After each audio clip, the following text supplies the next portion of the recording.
ഓർത്തുകൊള്ളണം. ഈ ഭൂമിയിൽ നാം കാണുന്ന വളർച്ചയും താഴ്ചയും മാറ്റങ്ങളെല്ലാം ദൈവമക്കളെ സംബന്ധിച്ചിടത്തോളം ഇത് ഏറെ കണ്ട് അനുഭവിച്ചു വരുന്ന കൂട്ടത്തിലാണ്.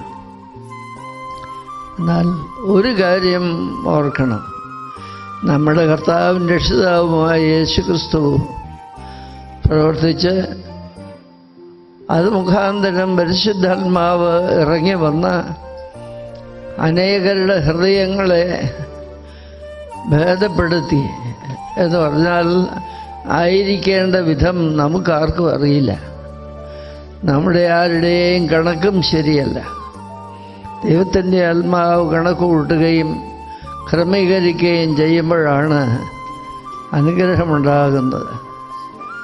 സമ്പത്ത് എന്തുണ്ടായി, ആരോഗ്യം എന്തുണ്ടായി, സൗകര്യങ്ങൾ എന്തുണ്ടായി എന്നുള്ളതല്ല, മറിച്ച് ദൈവത്തിൻ്റെ ആത്മാവിന് വിധേയപ്പെട്ടു പോകാനായിട്ട്, പരിശുദ്ധാത്മാവിൻ്റെ നടത്തിപ്പിന് വിധേയപ്പെട്ടു പോകാനായിട്ട് സാധിക്കുക എന്നുള്ളതാണ് വലുത്.